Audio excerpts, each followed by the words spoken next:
je suis ravie de vous retrouver pour cette guidance Oracle Astro des Scorpions et Ascendant Scorpion pour le mois de septembre.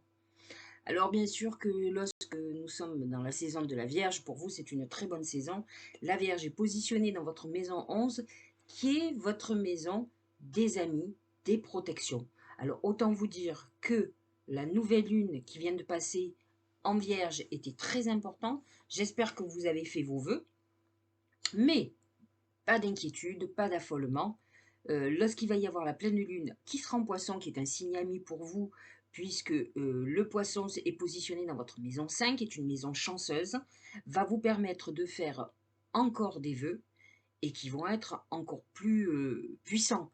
En tout cas, cet axe vierge poisson pour vous de cette pleine lune sera un axe qui va faciliter les demandes, les protections, les résolutions de problèmes et surtout la chance, tout simplement.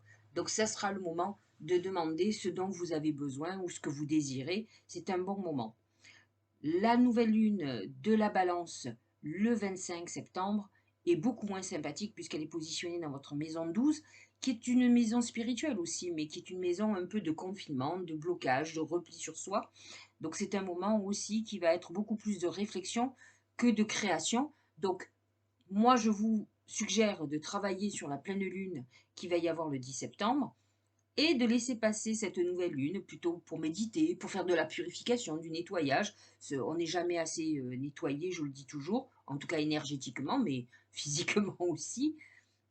Et par contre, de vous concentrer sur le mois d'octobre, sur la nouvelle lune en Scorpion, qui est votre nouvelle lune, qui va sonner le démarrage de votre nouvelle année. Donc ça sera le moment, comme au mois de janvier, quand vous faites vos intentions de nouvelle année, ça sera le moment de faire quelque chose de global.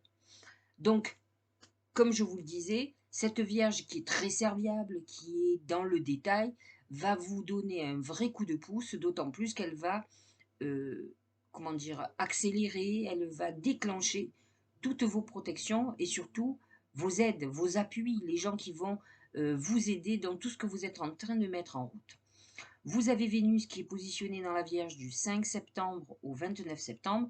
C'est un moment où il faut accepter les invitations, surtout si vous êtes célibataire et que vous avez envie de rencontrer quelqu'un d'important. En tout cas, ça peut être complètement par ce biais-là, mais vous pourriez rencontrer aussi quelqu'un qui vous aide énormément, avec qui il y ait cette complicité. Alors, c'est peut-être pas obligatoirement une grande passion, mais ça peut l'être aussi. Mais c'est surtout une relation de soutien, d'appui, quelqu'un qui va vous booster, qui va vous donner des ailes. Mercure va être de nouveau en Vierge le 24 septembre jusqu'au 30. C'est un moment, en tout cas au 30 septembre et sur octobre bien entendu, mais en tout cas Mercure va vous de nouveau vous aider peut-être à vous reconnecter spirituellement à vos guides, à demander de l'aide, mais aussi à demander des appuis, à obtenir ce que vous voulez, parce que c'est ce Mercure en maison 11 est plutôt favorable pour tout ce qui est affaires, pour tout ce qui est légal. Lorsque le soleil va passer en maison 12, comme je vous l'ai expliqué, il va se positionner dans votre maison 12, c'est le moment de bilan. C'est un moment où on est plutôt en introspection, on se prépare à une nouvelle année, on clôture une année de zodiacale, donc c'est vrai que c'est un moment où on n'est pas obligatoirement à avoir envie de faire la fête, ça peut être un moment où on travaille beaucoup, c'est un moment d'épreuve, c'est un moment de réflexion en tout cas, et de faire le bilan. Mercure est en balance jusqu'au 23 septembre, mais il sera rétrograde à partir du 11 septembre, donc attention à tout ce qui est business à partir du 11. Euh, Vénus rentrera dans la balance le 30 septembre, là aussi, au niveau de l'amour, ça sera peut-être un moment où on va réfléchir sur l'avenir, ce qu'on a envie, mais ce n'est pas un moment de grande passion pour vous. Vous avez toujours Neptune qui est dans votre maison 5, qui amène beaucoup de romantisme à vos histoires, alors que vous pouvez être beaucoup plus sexe, j'allais dire, beaucoup plus hard. Là, ça va amener pas mal de douceur, mais il faut que vous fassiez aussi attention aux désillusions, aux tromperies et à tout ce qui peut vous blesser. Jupiter en bélier est toujours positionné dans votre maison 6. Il vous donne un coup de boost au niveau de tout ce qui est professionnel. Vous allez arriver à faire tout ce qui est tâches ingrates que vous n'avez pas envie. Et par contre, il faut faire très attention à votre santé, même si Jupiter protège quand même pas mal. Le bélier est impulsif et vous pouvez avoir des problèmes accidentels ou autres. La maison 6, n'oublions pas, est quand même la maison de la santé. Ça touche particulièrement les scorpions d'octobre. Uranus est dans votre maison 7. Donc, il peut amener des bouleversements très importants au niveau des associations. Il peut amener des bouleversements brutaux au niveau des couples. Alors que ça soit pour se mettre en couple alors qu'on n'avait pas prévu, comme des séparations qu'on n'imaginait même pas. Alors, il faut comprendre aussi que le nœud lunaire, le nœud karmique est dans votre signe. Donc, vous vivez quand même des rencontres karmiques, des événements qui vous replongent dans quelque chose du passé et qui peuvent vous amener à résoudre pas mal de choses. Ce qui est intéressant aussi, c'est ce Mars en Gémeaux qui va être positionné dans votre maison 8, qui est quand même une maison financière, mais de gains et de pertes. Donc faites très attention aux décisions que vous prendrez. Ça va vous donner des ailes et peut-être avoir envie pas mal de sexualité. En tout cas, vous aurez besoin, si vous êtes dans une période sans sexualité, en tout cas, vous en aurez besoin parce que cette maison 8 est une maison aussi de transformation, mais de sexualité. Donc c'est un moment où on va peut-être essayer des nouvelles choses au niveau du sexe. En tout cas, pendant 7 mois, ça risque d'être chaud. Voilà en gros pour l'astrologie. Nous allons voir ce que nous disent les oracles. Pour le mois de septembre, c'est le cœur. Le cœur, c'est l'amour d'abord. C'est la passion que vous allez mettre dans tout acte que vous allez faire, que ce soit une activité professionnelle, que ce soit euh, contacter des gens que vous aimez, vous entourer de gens authentiques. L'amour va être très important, l'estime de vous aussi. C'est une remise en question importante et en tout cas, c'est ce qui va vous motiver. C'est votre passion. De toute façon, il faut savoir que les scorpions et les ascendants scorpions sont des gens passionnés et qui ne savent pas faire autrement, de toute façon. Voyons ce que disent les oracles pour tout ce qui est argent et professionnel. Ce sont les blés. Les blés, c'est la récolte. Je récolte ce que j'ai semé. Vous êtes dans une période qui peut être très intéressante professionnellement et surtout financièrement. Vous êtes dans une période où certainement vous avez beaucoup travaillé, vous avez peut-être beaucoup semé et il est temps que vous récoltiez le fruit de tous vos efforts. Donc vous êtes dans cette phase-là. C'est plutôt très sympathique et on le sait, le scorpion est un signe d'argent, donc vous allez être plus que satisfait. Au niveau de l'amour, c'est le poignard. Alors le poignard, c'est deux choses. C'est la trahison. Donc ça, je crois que de tous les signes, je crois que vous êtes ceux qui le supportent le moins, mais qui surtout rentrent en guerre et en vengeance. Et ça, c'est peut-être pas la peine de perdre du temps, à mon sens. C'est de l'énergie perdue, alors que je pense que vous devez mettre votre énergie dans des choses beaucoup plus constructives. Je pense que la phase de destruction, vous l'avez vécue. Alors peut-être que vous n'avez pas complètement terminé certaines choses, mais en tout cas, je pense qu'il ne faut pas s'endormir dans ce genre de choses. Et le poignard parle aussi de coupure de lien. Donc ça peut être une période de rupture sentimentale, par exemple, ou de gens peut-être que l'on voit régulièrement, des gens du passé, une relation qu'on n'a pas clôturée et qui nous empêche d'avancer. Donc c'est peut-être le moment de laisser le passé au passé, de voir que de toute façon ça ne sert à rien de retourner dans ce passé qui n'amène aucun avenir, aucune satisfaction pour l'avenir. Donc il est temps de clôturer ce passé pour pouvoir aller vers le nouveau cœur dont j'ai parlé au début, qui est quand même une relation intéressante. N'oubliez pas que vous êtes dans une période très karmique vous aussi, puisque le nœud karmique est en taureau et que le nœud sud est en scorpion. Donc il est très important pour vous de vous débarrasser de relations. Alors j'entends souvent des clientes, puisque j'ai plus de femmes que d'hommes, qui me disent qu'elles n'arrivent pas à couper avec une histoire, qu'elles ne savent pas pourquoi, mais que c'est karmique.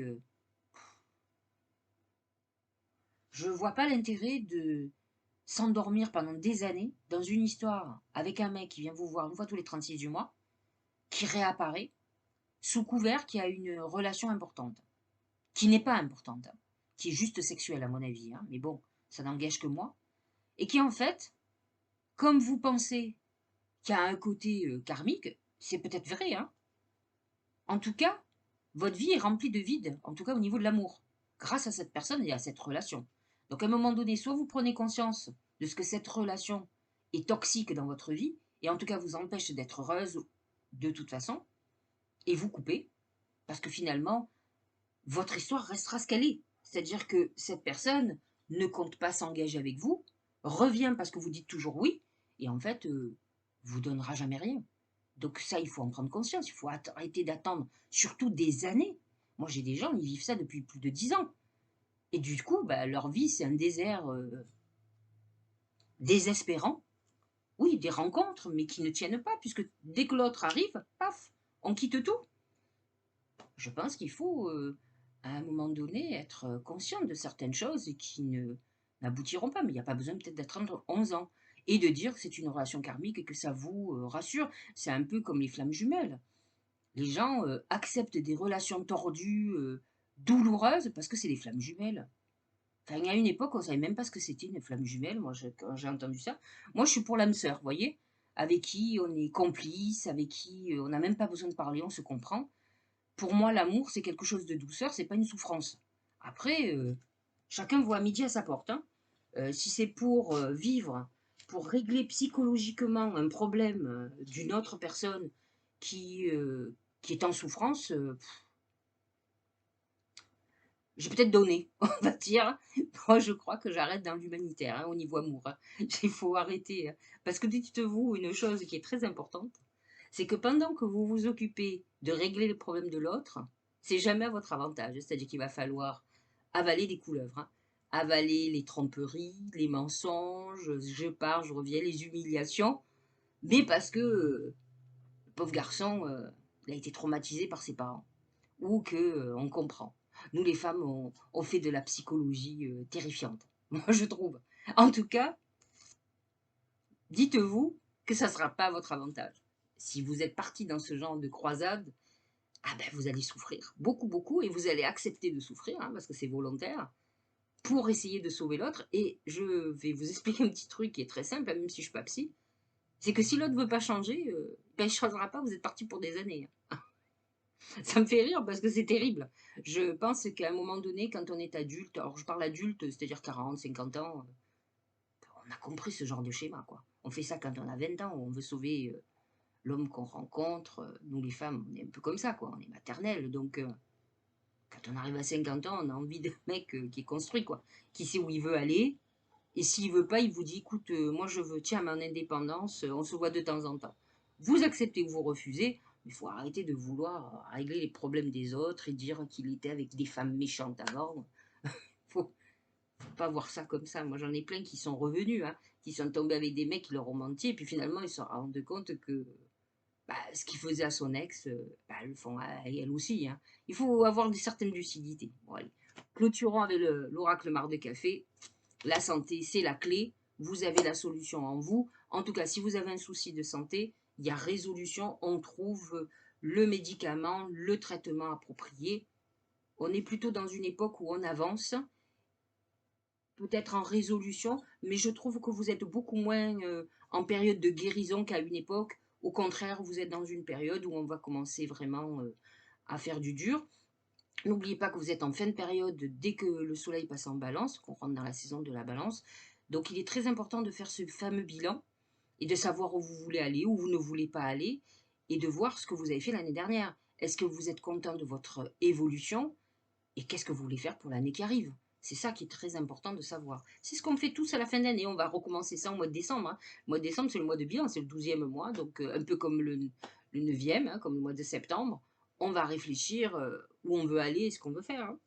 Regardez, justement, avant l'accomplissement, incertitude, c'est la période de réflexion où finalement on n'est plus trop sûr de soi. Peut-être on est en train de se pencher un peu plus sur toutes les galères qu'on a eues ou les erreurs qu'on a fait. Donc il est important. Doute et hésitation, perte de confiance. On revient sur le, c'est l'estime de soi, la confiance en votre intuition, les, comment dirais-je, les scorpions. Il faut que vous ayez confiance en ce que vous ressentez. Vous êtes les plus intuitifs du zodiaque, il ne faut pas l'oublier, quoi. Donc, conditions instables, extrême vigilante et discorde. Donc, vous êtes dans une période fragile où il ne faut surtout pas perdre le fil où vous voulez aller. Ne vous laissez pas perturber par une trahison ou autre. Ne perdez pas votre temps en route. Vous êtes bien parti. Parce que la plupart des scorpions que je connais à Scorpion repartent à zéro dans leur vie. Ils ont un nouveau virage. Et ils ont du mal à prendre ce virage. Donc, il faut que vous sachiez au fond de vous que vous êtes sur la bonne voie. C'est votre intuition donc qu'il faut que vous utilisiez. La cohérence. Dès que votre comportement et vos paroles sont en accord avec vos valeurs profondes, l'énergie circule librement. Alors là, on revient à l'intuition. Dès que vous sentez ce que vous êtes en train de faire, ben, ça fonctionne. Il n'y a pas de raison que ça ne fonctionne pas. Le tout, c'est d'être en accord. Si vous n'aimez pas certaines personnes ou que vous ne sentez pas, ben, il ne faut pas. Il faut, et puis, il faut lâcher prise. La plupart des scorpions que je connais sont dans des époques où ils veulent absolument. Ça, c'est un truc de scorpion, quoi. Si vous le mettez dehors, il passe par la fenêtre, quoi. Donc, quand il a décidé, ce sont des pitbulls. Et c'est là qu'ils font des erreurs. Ce n'est plus de l'intuition, c'est du désir, c'est quelque chose de frontal. C'est je veux ça, je suis prêt à défoncer la porte pour y arriver. Et vous prenez souvent des mauvais choix. Alors que si vous arriviez à lâcher prise et dire, voilà, ce qui est pour moi, ça va s'ouvrir face à moi. Si ça veut pas, c'est que ça veut pas. Ou c'est que c'est peut-être pas le moment aussi. Il faut arriver à revenir à votre intuition et pas toujours à ce côté je veux. Et ce que je veux, je l'aurai. C'est bien cette détermination quand vous êtes sur la bonne voie. Pas quand vous voulez quelque chose qui est encore impossible. La plupart des scorpions, ils veulent toujours des trucs impossibles. C'est compliqué. Hein. Alors, le dernier oracle, l'avant-dernier. Montrez que vous prenez soin des autres. Un peu de vous aussi, hein. Mais en tout cas, on vous demande, c'est aussi le cœur, de vous ouvrir aux autres. Peut-être vous êtes-vous refermé. Attention, hein, ne vous oubliez pas. Mais le cœur, comme cet oracle, vous dit aussi de prendre soin des autres. Peut-être de prendre soin de ses amis, des gens qui vous aiment, qui sont sincères, qui sont là pour vous. C'est ça qui est important. Priorisez pour clôturer. Tout se bouscule, tout s'entremêle, tout s'accumule. Prends le temps de lister toutes ces choses qui te préoccupent. Attribue-leur une note de priorité. Libère ton esprit en t'occupant d'une tâche après l'autre. Essayez de ne pas vous éparpiller. De toute façon, quand on est dans cette période de réflexion, c'est le moment de noter, par exemple. C'est ça les intentions hein, au départ. C'est noter ce qu'on veut faire cette année, ce qu'on désire, où on veut aller. Bah, vous verrez, quand vous faites le bilan, vous vous rendez compte que vous n'avez pas fait le quart la moitié de ce que vous vouliez faire. Donc c'est peut-être bien de noter, parce qu'en fait on ne le note pas. On note ça comme désir. Alors, l'univers, j'aimerais bien que vous m'envoyiez un beau mec qui a des sous, et que vous m'envoyiez aussi le loto, ça serait pas mal aussi, comme ça j'ai tout. Et en fait, vous voyez rien venir à l'année. Le tout, c'est d'aller dans ce sens. Si vous voulez rencontrer quelqu'un, il faut vous prendre soin de vous, que vous vous trouviez belle, que vous trouviez beau, que vous fassiez tout pour être dans la séduction. Pour que ça marche, il faut aller dans le sens de ce que vous demandez. Autrement, ça ne marche pas. Autrement, les miracles arrivent, mais très, très, très longtemps après. J'espère que cette guidance vous aura éclairé, amis scorpions et ascendants scorpions. C'est pas mal du tout.